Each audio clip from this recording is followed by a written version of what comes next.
quasiment impossible de connaître un parcours sans échec, mais parce que l'échec est une autre facette de la réussite. Jeunes filles, suivez cette émission avec l'esprit du leadership afin de booster votre mindset à travers le noble parcours de cette femme qui a su briser des stéréotypes autour d'elle. Oui, une femme, un parcours, c'est maintenant. Bonjour Madame Téné. Bonjour Madame. Comment allez-vous? Ça va bien, merci. Vous êtes en forme? Très en forme. Avec la tête du leader. Merci. D'accord. Notre émission s'est intitulée Une femme, un parcours. Déjà que ça vous dit? Exactement. Et bravo pour l'initiative. Bravo aussi pour l'émission. Parce que si on voit dans un contexte congolais, les jeunes filles et également les femmes ont besoin de rôle modèles, ont besoin des femmes leaders qui partagent leur parcours pour servir de modèle, pour les inspirer. Et donc, voilà, j'ai accepté positivement l'invitation parce que c'est quelque chose qui me parle beaucoup. Et je sais qu'en mettant en avant des profils des femmes dirigeantes congolaises, ça va beaucoup servir à la jeune génération et également à certaines femmes. Merci Madame Téné. Alors, la première question, c'est celle de savoir, est-ce que votre parcours correspond-il à vos rêves d'enfance? Alors, ça va me plonger vraiment à plusieurs années en arrière. Je me souviens quand on me demandait, j'étais encore toute petite, on me demandait mais qu'est-ce que tu veux devenir dans la vie? Je disais toujours je serai journaliste ou avocate.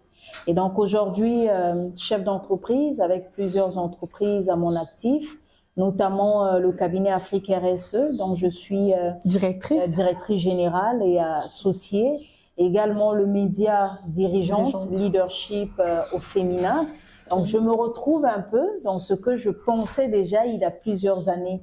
Parce que le fait de mettre en lumière certaines femmes, ça rejoint ce côté journaliste dont j'ai toujours rêvé. Donc aujourd'hui, je peux dire oui, je dans vis la en pratique fait quand même. mon rêve d'enfance. Alors, quel a été déjà le déclic dans tout ça? Qu'est-ce qui vous a boosté de plus?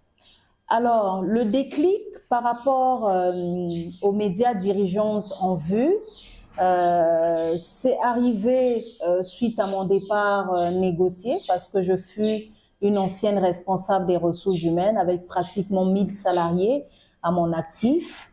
Et j'ai vécu ce qu'on peut dire, c'était du harcèlement sexuel, moral également. Ce n'était pas évident. Je pense qu'à l'époque, voilà, mon mari l'avait déjà senti que ça devenait de plus en plus difficile. Et donc, avec son soutien et également le soutien d'un avocat, le feu Maître Kenom, dont je rends vraiment hommage, les deux m'ont soutenu à poursuivre l'entreprise déjà et à solliciter un départ négocié. Et donc, quand je suis partie de cette entreprise, j'ai réalisé que les femmes sont souvent confrontées à plusieurs défis dans les entreprises. Les défis communs aussi. Hein. Exactement, que ce soit du harcèlement, la discrimination, la discrimination, le sexisme. Donc, c'est toutes ces choses que les femmes vivent dans les entreprises. Et donc, la réponse à cela, c'était vraiment de mettre en place un magazine qui puisse valoriser et promouvoir les femmes cadres et chefs d'entreprise pour que celles qui sont dans ce genre de situation, qu'elles puissent dire si Madame Ikando, elle est arrivée à tel niveau, moi également, je peux arriver à tel niveau, malgré les défis que je vis au quotidien. Donc, d'accord. Bravo déjà. Toutes mes félicitations à vous. Merci. Madame Téné, vous aviez intégré le monde professionnel à quel âge?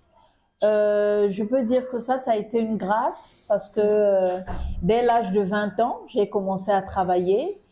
J'ai fait mes études, ça il faut le rappeler, je suis très fière d'être un pur produit congolais. Parce que la tendance aujourd'hui, quand on pose la question à certaines personnes, c'est de valoriser beaucoup plus l'extérieur. Mais moi, je suis un pur produit du Congo. Donc, j'ai fait mes études au Congo jusqu'à avoir un bachelor en management des entreprises avec un certificat en intelligence économique délivré par Sciences Po parce que l'école était en collaboration avec Sciences Po. Et donc, dès la première année, moi, je partais déjà en entreprise. Donc, j'avais une semaine à l'école et une semaine en entreprise, ce qui fait qu'à 20 ans déjà, Bon, je Vous avez me connu suis déjà le monde frottée Ok. au monde Avec les professionnels. Exactement. Alors, quel a été votre premier échec? Le jour où vous avez déversé vos larmes?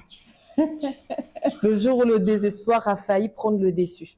Ça a été lequel? Bon, parler d'échec, moi, je n'utiliserai pas le mot échec, Ok, mais j'utiliserai le mot défi parce que d'accord. quand on parle d'échec, c'est à connotation négative. C'est-à-dire l'échec, on s'apitoie un peu, il n'y a pas de leçon à retenir. Mais alors que quand on parle de défi, on sait que c'est quelque chose qui est arrivé. Et qu'on Mais peut relever. voilà, on a retenu plusieurs leçons. Et donc le gros défi pour moi, ça a été vraiment la maladie parce que je suis passée par une phase très difficile. Ben, j'ai souffert de dépression, comme on dit, de la folie. Voilà, Ok. ça m'est arrivé. Et ça n'a pas été facile pour moi parce que j'ai connu des moments très difficiles. Et pendant combien d'années déjà avez-vous souffert de cette Ça dépression? fait 7 ans depuis le départ de notre papa, depuis 2017. Et donc là, je remercie mon époux parce que bon, j'ai été quand même, entre guillemets, il faut le dire, c'est vrai qu'il n'appréciera pas que je le dise, mais j'ai comme été abandonnée par la famille, que ce soit maternelle ou paternelle. Et donc, on s'est retrouvés qu'à deux avec mon époux et les enfants. Et ça a été très difficile parce qu'il y a eu des moments où, voilà, c'était pas facile pour moi, mais il y a une phrase où mon mari me disait toujours, même s'il te reste 1%, il faut que tu t'accroches à ces 1%. Et ça m'a beaucoup, beaucoup aidé. D'accord. Ça a été le gros défi, Ok. parce que même quand on arrive en fin d'année, quand il faut souhaiter les vœux, aujourd'hui, avec le recul, je suis celle-là, s'il y a un vœu que je peux souhaiter à tout le monde, c'est la bonne santé. D'accord. Parce que quand vous êtes en bonne santé, C'est déjà une première réussite. Voilà, vous pouvez tout faire. Voilà, vous pouvez atteindre vos objectifs. Donc j'ai eu des moments où j'étais dans la maison, je pouvais pas sortir. C'était des moments très très difficiles. Ok. Mais je retiens beaucoup de choses. Il y a eu beaucoup de leçons tirées de ces Madame moments. Tenay, sans vous interrompre, je vois déjà là une forme de résilience Exactement. que vous avez eu à développer. Exactement. Mais dites-nous, après avoir souffert de cette dépression, Ouais. quelles ont été les deux décisions difficiles que vous avez eu à prendre? Alors, les deux décisions difficiles, c'était déjà d'arrêter certains contacts. Ok. Parce que Réduire son cercle, environnement, voilà, le cercle. oui, mon cercle. Il fallait que ça soit un cercle de qualité et non de quantité. D'accord. Donc ça a été difficile parce qu'il fallait le faire avec certains membres de la famille. Et ça, je l'ai fait. Donc pendant pratiquement 7 ans, je n'avais aucun contact. Et ça a été une décision assez drastique, pas facile à prendre, mais il fallait le prendre voilà, pour mon bien-être. Ok. Voilà, il fallait prendre cette décision. Et la deuxième décision, ça a été déjà La laquelle? deuxième décision, c'est de travailler à fond. Ok. C'est-à-dire de considérer chaque jour comme si c'était le dernier. Alors, je suis quelqu'un qui travaille beaucoup. Et ça se sent par votre langage. On sent vraiment ce dynamisme. Exactement. Je suis Ok. quelqu'un qui travaille beaucoup. Et des fois, je pense la dernière fois, on en parlait avec mon époux, je lui disais 24 heures ne nous suffit plus. Parce qu'il arrive des fois jusqu'à minuit, je suis en train de travailler. La preuve, il y a des messages que je réponds même à minuit, on m'écrit, je suis réactive, je réponds. C'est pour dire que je bosse à fond. Parce que il n'y a pas de plan A', il n'y a pas de plan B, il n'y a pas de plan C, mais le seul plan qui existe, c'est le travail. Et là, il faut y aller à fond. Parce que le travail finit toujours par payer. Donc voilà les deux grandes décisions que j'ai eu à prendre. Alors, ça a été très difficile, vous l'aviez dit tout à l'heure, très difficile, pour certaines femmes, ça peut même empêcher à ce qu'elles prennent des choses en main. Exactement. Alors, Madame Tenay, dites-nous, à quel moment vous aviez décidé d'oser? Parce que lorsqu'on souffre d'une dépression, on est un peu perplexe, on ne sait par où commencer, par où finir. Alors, à quel moment vous aviez décidé d'oser? Pour dire que oui, vous êtes une femme, mais vous pouvez aussi arriver à réaliser vos rêves. Alors, l'audace, je pense que j'ai toujours été une femme très audacieuse parce que si je repars dans mon passé, responsable des ressources humaines, je n'ai même pas 30 ans. Ok. J'ai à peine, je pense, 25 ans. Et là, vous gérez 26 000 salariés. 1000 salariés. Donc, il faut avoir de l'audace déjà, du courage. Pour assumer ce poste. Pour assumer et pour le faire. Et là, je l'ai fait avec maestria. Tout s'est très bien passé, bien qu'étant très jeune. Et quand la dépression arrive, ça a été les moments où, voilà, tout s'est vraiment effondré. Effondré, exactement. Mais quand bien même j'étais dans ces moments, voilà, je n'ai pas baissé les bras. Je me suis dit, ma voix doit compter. Et quand je parle de la voix qui doit compter, ça me fait penser à Michelle Obama dans son livre Becoming, que j'ai d'ailleurs, que mon mari m'a offert. Et quand j'ai lu ce livre, il y a une phrase qui m'a impressionnée. Elle a dit, ma voix doit compter. Et donc, c'est vraiment quelque chose qui me drive, quelque chose qui me motive. Et je me dis, ma voix doit compter. C'est-à-dire, ma vie doit servir à quelque chose. Je dois être utile.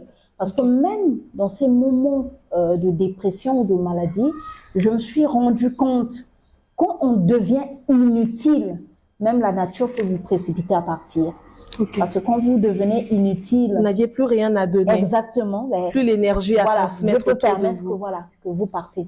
Alors que chaque jour, si vous avez des objectifs, si vous avez des visions, une vision qui est définie, vous êtes utile. Et même la nature vous protège parce que quelque part, on va se dire... Contre vents et marées. Voilà, elle sert à quelque chose, il faudrait qu'elle accomplisse sa mission. Encore bravo. Merci. Déjà que tout au long de cette émission, on sent vraiment cette femme-là résiliente. Et puis, on va essayer un peu de revenir. Vous aviez dit que vous aviez assumé le poste de GRH étant très jeune. Alors, comment est-ce que ça s'est passé avec des salariés qui étaient peut-être plus âgés que vous et en tant que jeune fille, avec des stéréotypes qu'il y a autour, l'éducation culturelle? Comment vous avez géré ça? Alors, ça rejoint le module aujourd'hui que j'ai retenu pour la formation leadership, puisque j'accompagne des personnes en leadership. Comment réussir sa prise de fonction en 90 jours? Bien évidemment, c'est vraiment une problématique, surtout quand on est jeune, quand on occupe un poste à responsabilité et qu'on se frotte à des seniors. Alors, ce qui m'a sauvée, ce sont les procédures. Parce que je vais vous donner des exemples. Il arrivait des fois où ils m'écrivaient, certains managers, ah oui, Belle, il faut licencier tel salarié, il faut donner un avertissement à tel salarié. Et je me rendais compte que si j'acceptais tout ce qu'ils me disaient, ben, j'étais pas moi en fait. Il fallait s'imposer. Avec le savoir-faire. Exactement. Et pour s'imposer, ça passe par les procédures. Mon travail, est-ce qu'il est compris par les autres?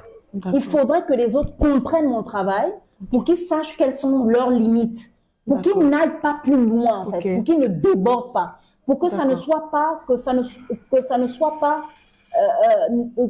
soit pas quelque chose qui n'est pas professionnel. Donc il fallait rester dans un cadre professionnel.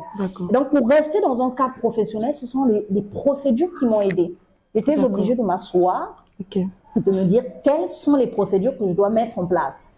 Et ensuite, d'aller les former pour qu'ils comprennent mon travail et qu'ils respectent mon travail. Et donc là, ça nécessite une intelligence stratégique. Voilà.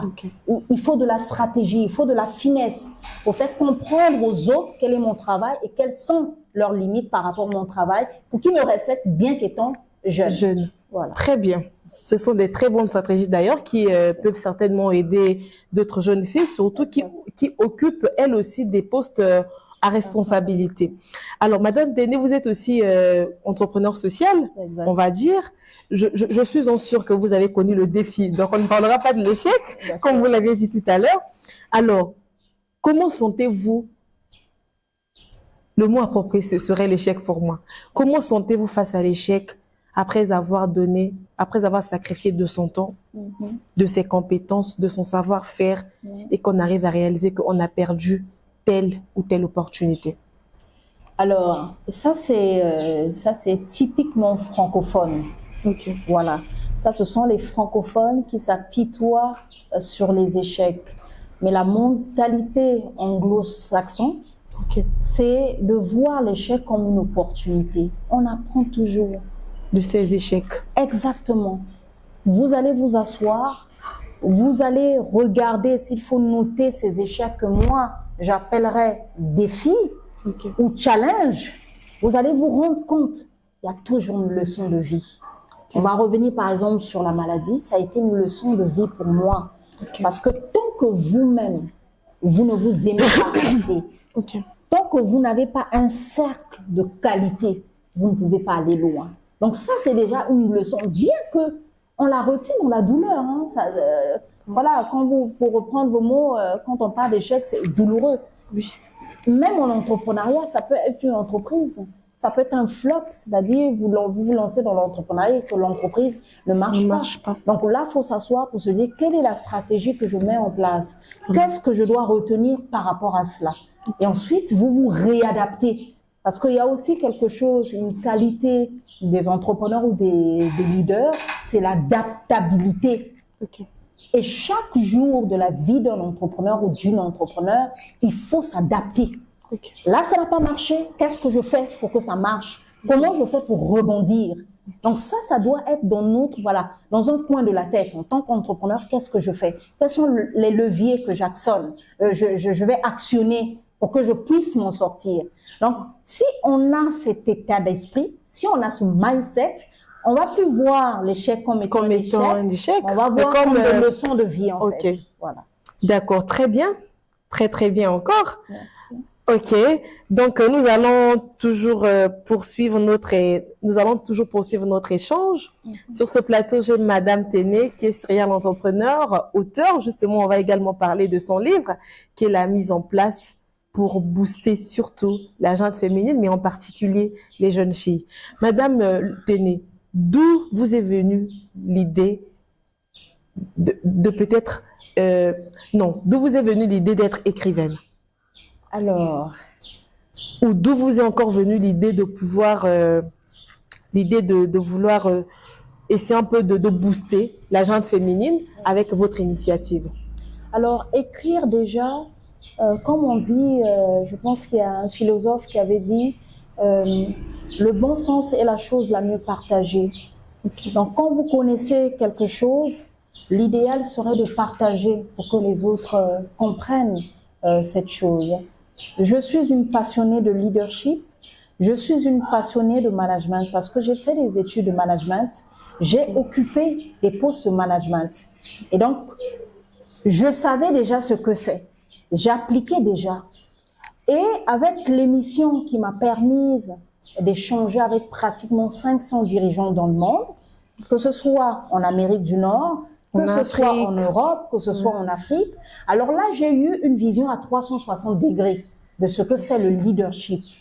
Et donc, quand on a tout ce savoir, on se dit, la meilleure chose qu'on peut faire, c'est le partage. Voilà, c'est le partage. Et c'est à travers l'écriture. Exactement. Voilà comment j'ai eu à partager, que ce soit le leadership, la définition même et la compréhension du leadership, les qualités pour être des bons et des bonnes leaders, et aussi cette notion de leadership au féminin. D'accord. Là, il fallait comprendre, poser la question à ces femmes, qu'est-ce qu'elles entendaient elles-mêmes du leadership au féminin? Comment elles percevaient cela? Comment elles définissaient cela? Et comment ça se matérialise? Maintenant, pour revenir à l'engagement pour les jeunes filles, personnellement, je n'ai pas eu de modèle féminin. Voilà. Le modèle que j'ai eu, paradoxalement, ça a été mon père.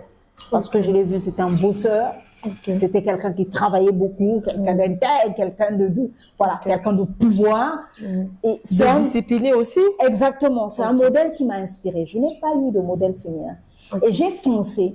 Aujourd'hui, que je suis, pour certaines personnes, elles peuvent me prendre pour leur modèle, alors j'ai le devoir et la mission d'accompagner ces jeunes filles. Mes bras sont vraiment ouverts pour accompagner ces jeunes filles, pour qu'elles ne puissent pas peut-être faire plus que moi. Peut-être si j'avais le modèle à l'époque féminin, peut-être que j'aurais, vous aurez on sait jamais, voilà. Justement. Donc je m'érige, comme on dit, en modèle pour ces femmes.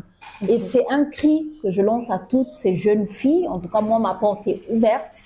Je suis très ouverte.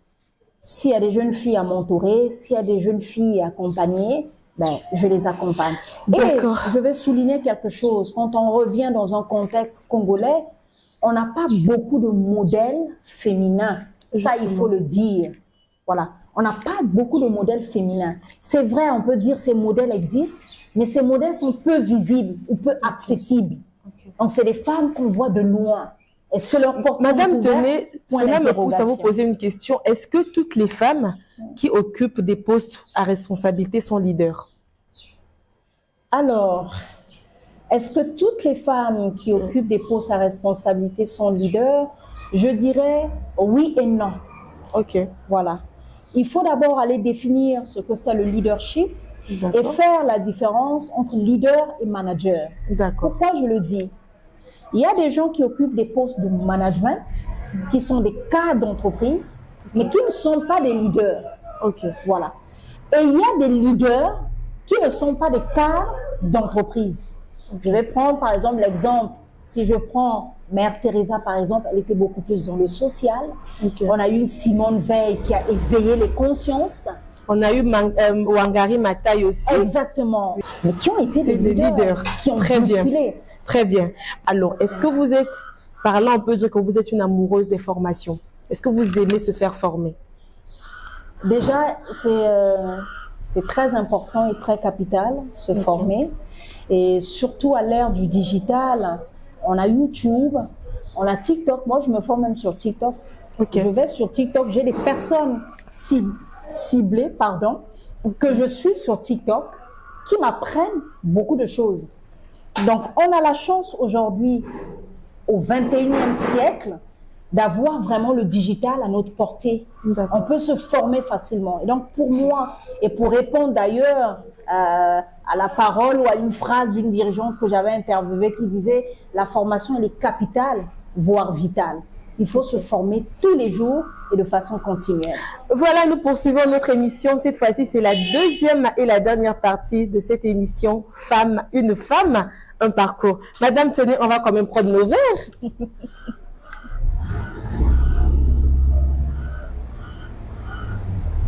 Voilà. Vous êtes directrice associée à la REC, responsabilité sociétale des entreprises. Alors, vous êtes également auteur, femme leader, femme d'influence, comme je vous appelle souvent. Comment est-ce que vous assumez vos rôles?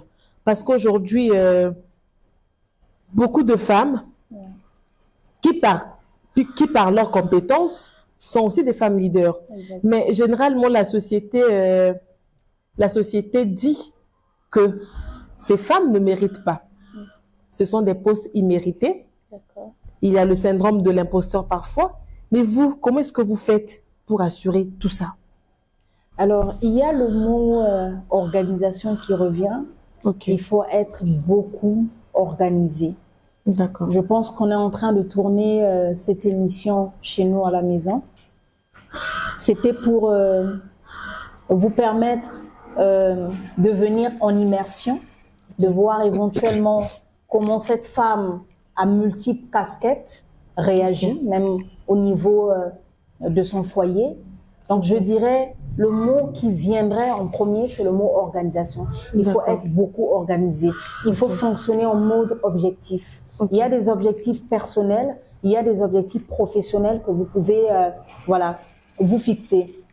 Et donc, de la manière dont vous gérez votre maison, c'est la même manière que vous allez gérer votre entreprise. Alors, comment vous conciliez votre vie professionnelle et votre vie de couple? Parce que vous avez tout au long de cette émission, vous avez beaucoup plus parlé de votre mari, Et comment est-ce que vous faites pour concilier ces deux rôles? Alors, pour concilier le rôle de vie la femme leader surtout, celle qui est vraiment dans la vibration, comment ça se passe déjà? Ça se passe très bien avec mon époux. Il y a la communication, c'est très important. La communication, c'est la base. L'organisation également revient au niveau de cet équilibre. Et je voulais partager quelque chose. Je pense que les anciennes interviews que j'ai eu à donner dans les médias, je leur disais au niveau privé, je faisais un peu tout, je m'impliquais. Mais aujourd'hui, c'est une partie que j'ai déléguée et que je conseillerais à plusieurs femmes leaders qui sont des entrepreneurs, qui sont des multitâches, à aussi déléguer. Parce que plus vous déléguez, ça vous permet de laisser tout ce qui est dans l'opérationnel pour être effectivement dans la stratégie. Donc, ça peut être les tâches ménagères. Voilà, ça c'est à déléguer. Ça vous permet, vous, de vous concentrer sur la stratégie globale de l'entreprise, sur ce qui est essentiel. Parce qu'il y a une notion dont on évoque peu, c'est la notion d'argent. Et les femmes sont un peu détachées par rapport à cette notion. Il faut être des femmes qui aiment l'argent, qui vont à la recherche de l'argent. Et donc, si vous êtes des femmes qui aimez l'argent, qui allez à la recherche de l'argent, il y a certaines choses que vous ne devez plus faire parce que ça vous tire en énergie. Il m'est arrivé une fois, j'étais en train de réfléchir, j'ai fini d'arranger la maison, j'étais tellement épuisée. J'ai dit, mais à la fin, est-ce que je suis payée en fait? Même pas. Est-ce que j'ai un salaire par rapport à ça? Est-ce que l'on pourrait vous qualifier d'une femme avide d'argent? Bon, pas avide, mais l'argent peut tout. Voilà. D'accord, ok. Voilà. Quand on est femme leader, quand on veut investir, il nous faut de l'argent à une quantité d'argent. Donc, quand on a ça dans la tête, un mindset bien assez, voilà, financier, le cerveau est tourné, axé business, là, il va falloir laisser certaines choses, là, voilà. Et se concentrer sur sa vision. Se concentrer sur l'essentiel. D'accord. Parce que c'est très important. On arrive aujourd'hui, je vais aborder la question des violences faites aux femmes, par exemple, des violences conjugales, économiques, même des violences économiques. Quand vous regardez la vraie cause de cela, c'est lié au manque d'indépendance financière. Parce que quand on n'a pas d'argent, même quand on est battu dans son foyer, vous voulez que cette femme, qu'elle parte nulle part. Voilà, elle va supporter jusqu'à ce qu'elle va succomber sur les coups de son mari. Quand on est dans une entreprise et qu'on est harcelé par son responsable, mais quelque part, on sait qu'on ne peut pas partir de là parce que c'est le seul salaire qu'on a, ben, qu'est-ce qu'on va faire? On va passer sur le canapé. On va libérer ce qu'il est en train de demander. Mais quand financièrement on est stable, ça nous concède le pouvoir de décision. Exactement. D'accord, Madame Téné, vous avez parlé, vous avez plus pointé aussi l'accent sur votre mari. Est-ce que c'est parce qu'il vous accompagne financièrement ou c'est parce que c'est un mari ou un époux qui a cru en vous? Je pense que c'est un grand visionnaire. C'est quelqu'un qui m'inspire beaucoup. C'est un mentor pour moi. C'est un businessman vraiment aguerri. C'est quelqu'un qui m'a beaucoup aidé. Moi, je n'étais pas entrepreneur. D'ailleurs, quand je sollicite un départ négocié, je rejoins l'entreprise que lui, il a créée. Voilà, jusqu'aujourd'hui, on travaille ensemble. C'est quelqu'un qui me soutient beaucoup. Et je pense que, je ne sais pas, est-ce que parce qu'il est camerounais qu'il y a la fibre businessman? Est-ce que c'est aussi parce qu'il est un Bamileke? Parce que c'est dit que les Bamileke sont redoutables en affaires. Et ça, c'est un côté qui m'a beaucoup aidé. Qui vous a séduit aussi d'ailleurs.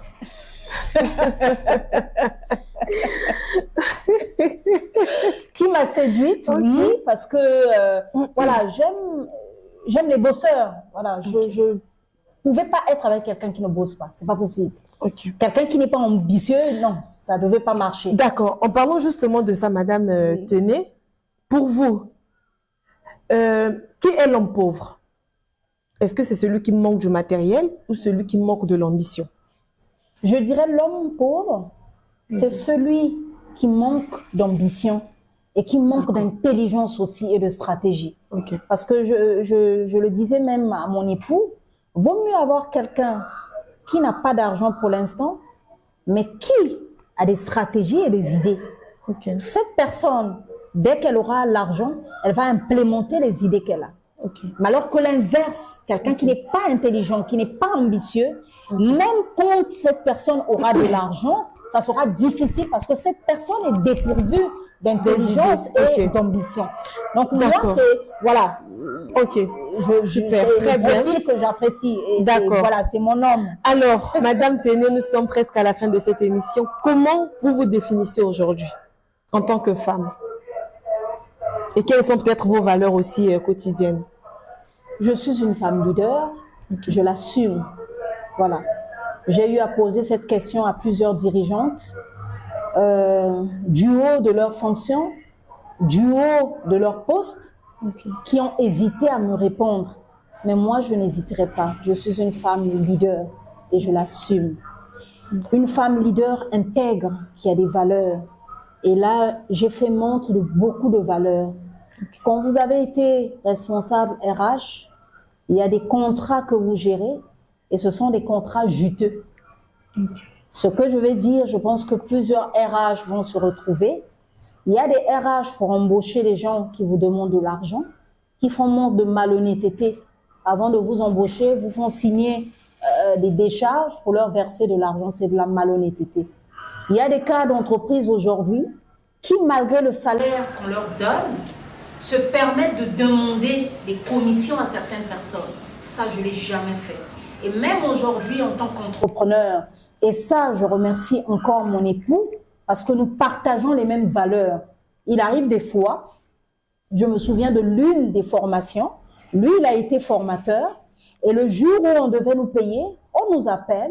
Quand j'arrive, le monsieur m'appelle en aparté, on me dit « Ah madame, on va vous payer votre facture, mais bon, il faudrait nous donner quelque chose. » Je l'ai regardé, je lui ai dit « Ce ne sont pas nos valeurs, nous on ne fait pas ce genre de choses. » Et ça nous a coûté beaucoup de contrats, peut-être, mais ce sont les valeurs que nous avons embrassées. Nous avons décidé d'entreprendre en gardant nos valeurs, les valeurs d'éthique, les valeurs d'intégrité, les valeurs d'honnêteté. Parce que c'est ça que nous prenons. Est-ce qu'il y a du mal à être une femme leader? Non, pourquoi? Il n'y a pas du mal à ça. Il faut de la confiance en soi. Il faut se dire qu'on est leader. Il faut changer son mindset. Il faut le prophétiser. Il faut le proclamer. Parce que si vous ne le dites pas, ce n'est pas d'autres personnes qui le diront. À peine hier soir, on a longuement échangé avec mon époux qui est mon associé. Vous comprenez que les échanges tournent avec vraiment du business. Voilà, c'est un soutien, on parle de tout avec lui. On se disait ça, c'est quelque chose qui manque par exemple aux Congolais. Parce que on n'a pas, voilà, on n'a pas cette détermination de dire moi je veux briller dans tel domaine. Et il faudrait que dans le monde entier qu'on sache qu'il y a Madame Ikando qui brille dans le domaine. Ah non, mais là, c'est la prophétie. Ah oui, il n'y a pas ça. Il n'y a pas ce déclic. Dans le football, il faudrait qu'on dise les Congolais sont dans le football et qui brillent à l'étranger. Quand on voit l'engouement en Afrique centrale, quand il y a des matchs de football, on voit comment le Cameroun est en ébullition. On voit des gens, par exemple, comme il s'appelle comment le boxeur, j'ai oublié Ngannou, par exemple. On voit les dans la comédie, voilà. Donc, il nous manque aussi des champions nationaux qui vont dire, moi, je vais briller dans tel domaine et je vais le faire. Alors, Madame Ténié, quels sont vos défis? Comment vous vous projetez encore dans 5 ans? Une femme avec beaucoup d'entreprises. Parce que le taux de chômage est assez élevé au Congo. Et donc, il faut qu'il y ait des personnes qui se lèvent pour créer des entreprises, pour créer de l'emploi. Il n'y a pas un beau cadeau qu'on peut offrir à quelqu'un que le travail. C'est vrai qu'aujourd'hui, quand on compte nos salariés, peut-être qu'on a plus d'une dizaine, on frôle la vingtaine, mais l'objectif, c'est d'arriver peut-être à 1000 un jour. C'est de le faire. Parce que ce qui va aider, paradoxalement, et ça, c'est vraiment, je dirais, un défaut de la part de nos compatriotes congolais, c'est de se dire, c'est dans la politique qu'on réussit. C'est pas forcément dans la politique qu'on réussit. C'est dans l'entrepreneuriat qu'on nous attend. Il faut créer des entreprises. Il faut embaucher. Parce que le taux de chômage est vraiment élevé. Donc vraiment, c'est la mission, c'est ce qui pousse à beaucoup travailler, créer de l'emploi et encore de l'emploi. Après 20 ans en arrière, est-ce que vous êtes fière de vous? Très fière de la femme que je suis. Très fière de la résilience dont j'ai fait montre. Très fière parce que je n'ai pas baissé les bras. Il y a eu des moments assez difficiles, très difficiles, mais voilà, on n'a pas regardé à cela, mais on a levé la tête, on a dit que c'est possible et on a continué le chemin. Alors, quel conseil donnez-vous à ces jeunes filles qui certainement se trouvent dans d'autres dépressions? C'est pas forcément dépression montée, des conditions de vie, il y a beaucoup de conditions. Alors, quel est le conseil que vous pouvez donner à ces jeunes filles? Alors, le conseil que je donnerai à ces jeunes filles, je pense qu'il y a des jeunes filles qui sont là, en train de nous suivre. Donc, je m'adresserai à elles. Il faut nourrir son ambition. Il faut être visionnaire dans la vie.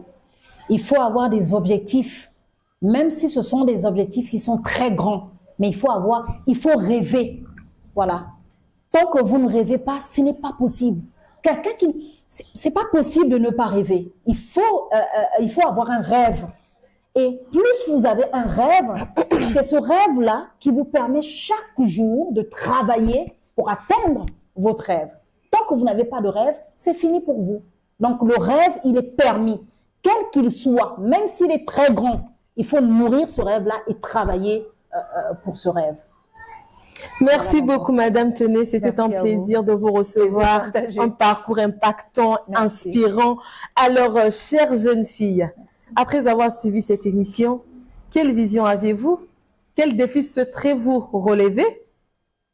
Et quel environnement souhaiterez-vous également avoir? Quel défi comptez-vous relever le jour? Une femme, un parcours. C'est de ça qu'il s'agit. On se dit au revoir. Au revoir. Merci beaucoup. Merci beaucoup, Madame Tenay. C'était un réel plaisir. Merci.